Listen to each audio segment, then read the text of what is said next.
mawlac dharkeen oo ka mid ah xarumaha jameecada reer Sheekh Cali Cabdulle kuna yaala deegaanka Ceel Cadde ee degmada Balcad ayaa lagu dhigay ziyaarada Sheekh Cali Cabdulle Allahu naxariiste. Ziyaarada sheekha ee mawlac dharkeen ayaa ka mid noqotay ziyaarooyinka ugu ballaaran ee sheekha loogu dhigay xarumaha kala duwan ee sheekhu aasaasay. Mashaayikh iyo jameecooyin kala duwan oo dariiqada qaadiriyada ka tirsan ayaa ka soo qayb galay ziyaarada sheekha ee ka dhacday xarunta saddexaad ee jameecada reer Sheekh Cali Cabdulle ee mawlac dharkeen. daakiriin iyo sidoo kale shaamiriin ku wanaagsan haanseynta jiibta iyo isla qaadka ayaa xadre indhadoogsi leh qalbiyaduna u jadboonayaan uga farxiyey awlaadda sheekha axbaabta iyo dhammaanba intii ziyaarada ka soo qayb gashay. mashaayiikhdii kala duwaneed ee ka soo qayb gashay ziyaarada Sheekh Cali Cabdulle ee ka dhacday mawlac dharkeen ayaa siyaabo kala duwan uga hadlay taariikhda Sheekh Cali Cabdulle Cumar Allahu naxariiste. mashaayiikhdii ziyaarada soo weynaysay oo waqtigooda u soo huray ka qaybgalka xasuusta iyo ducada caalimkii weynaa ee Sheekh Cali Cabdulle waxaa ka mid ahaa Sheekh Amiin Sheekh Sayd Cali oo ah kusimaha saaxiibul wilaayaha guud ee dariiqada qaadiriyada. ugu dambeyn Sheekh Jire Sheekh Cali Cabdulle oo ah saaxiibul wilaayaha jameecada reer Sheekh Cali Cabdulle oo hadlay ayaa waxa uu go'horeen ka sheekeeyay si guud taariikhda sheekha, siyaaradu waqtigii ay bilaabatay iyo heerarkii kala duwanaa oo ay soo martay ilaa laga soo gaaray mawlac dharkeen oo deegaanka Ceel Cadde ku yaala. Sheekh Jire ayaana hadalkiisa ku soo gabagabeeyay mahadcelin iyo duco. dhammaan ka soo qaybgalayaasha ayaana sidoo kale u wada duceeyay Sheekh Cali Cabdulle Cumar Allahu naxariiste.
شيخ وحوها رضي الله عنه شيخ دريالة dadka danta yar leh oo masaakiinta. sheekha wuxuu ahay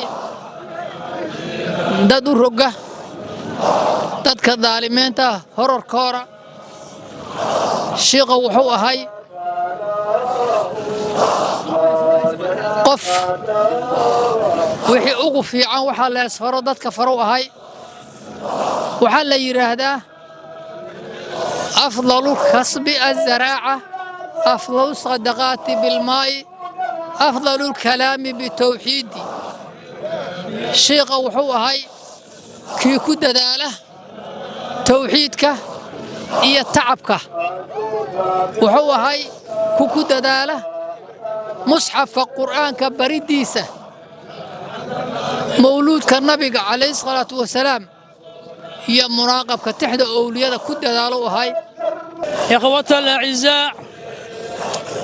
وحواي وحان جوغنا زيارتي ولي الله المكرم والقطب الرباني شيخنا الشيخ علي عبدالله أو شيخ علي عبدالله عمر. زيارتي صدن إلى اللمات عيان جوغنا أو حدنا كده عيسو أو كسعطو مولع عيل عدة أو لو يقان داركين. مولع عيل عدة أو لو يقان داركين أو كمل مواضيع ذا هوستك شيخينا صاحب الولاية جماعة أبو شعل عبد الله شيخينا شيخ جرشي على عبد الله هوستك مواضيع ذا هوستك كمل موقع إن شاء الله تعالى وحاوى الروح هذه أو تقوى الإله إلى أو كعبصده وحاوى حوهلايا dadka inay u soo darba caalamiin oo qabuul ay xaq Allah oo ka helaya waliga mugil leeyahay ruuxan wali waaye macnaha waxa waaye waa ruux cibaadada Ilaahay xariiriyay daacada Ilaahay xariiriyay Ilaahay awaamirtiisa fartoomay nawaahidiisa ka reebtoomay والي واي معناه ولي بمعنى والي واي فعيل بمعنى فاعل والي هذا معناه وروح إلهي لا عديسه حريري من غير تخلل معصية إسقى مرة واحد معصية كسود حق الأيسن جرين تذكر ولي إلهي وحود درجة سجارة وكالمينتا مساكينتا إيتامتا يو خدمينتا دينتا أو نبي ونلي صلى الله عليه وسلم بلغوا عني ولو آية هل آية بالله كده إيجارسية مركا إن شاء الله تعالى قفك وليقة عمري جيسو كنا ميشتو تقوذي الله يو خدمينتا دينتا وحوهلا شيدان وانتا أوهلي شيخنا أو شعال عبد الله عمر ومانتا زيارة دي شعان جوغنو ولو لقايو العدة قاران مولع نركين maanta waa u jeedeen makhluuqa meeshan joogo wax isku nasab ah ama isku deegaan meeshan joogo ma jiro laakiin intaas waxa loo imaaday maxabba iyo kalgacayl ilaahay uu soo dejiyay dhulka saadarteeda ayaan u imaanay iyo inaan barakaysano qofkaas weligaasna lagu ziyaarinayo iyo liqaa al-iqwaan oo nabiga sallallahu alayhi wasallam leeyahay liqaa al-iqwaan sabul ghufraan marka insha Allah ta'ala waxaan ilaahay weydiisanaynaa inuu amalkeena khaalis ilaahay ka dhigo dadkii alla ka cabsaday sirran wajaha ilaah naga dhigo jidkii mashaayikhdii ilaahay naga siiyo qof walba oo anaka naga midaan wuxuu tamaninayo khayr ilaahna siiyo galabta waxa farxad noo ah inaan ka qayb galnay aan joogno banaanbixii ziyaartay sheekhayna Shacali Cabdullaahi Umar mawliciisa mawlac kamid oo la yiraahdo dharkeen intaas farxad noogu fulan أهل طريقة قادرية قارن ويسيو وشيخنا الشيخ أمين وهريو ضمان مشايخ ذينا وود الجوجان وحنو إمادان الشيخ الجليل كأه زيارتي سنة إمادان كسوق بقلان مقالة حمر وسطان ماشى أنا وإمادان وجعل وقابان الشيخ صوت جعل كاسنا وحكينا يا إن الذين آمنوا وعملوا الصالحات سيجعل لهم الرحمن ودا ودي يا شقينا يا إخوة الكرام أنت إن شاء الله عبد الله أنت أركته ويرتهي مولاي سوي فربدين إن شاء الله عبد الله نوحوا هاي خليفة كسب حي شقينا الشيخ محي الدين العلي خلفتك صبح كمية هاي زيارتي وين يدو حلو دي مولاي وين يدو علي لا منك هذا لسوق ذا قالي هذا وحن جبور بشار لو صدق هذا وحن جوجنا دركان ولينا ويسي دميين داري طبعا مولع دمان أو شيخ كفر حمي مركا الشيخ وحن لنا إلهي سبحانه وتعالى هو نحريسته أحبابي في الله عاوة وحين جوجنا مولعي وينا الشيخ هينا أبو الشيخ علي عبد الله عمر لو مغابو مولع الأركين مولع سكوية لتولد على العدة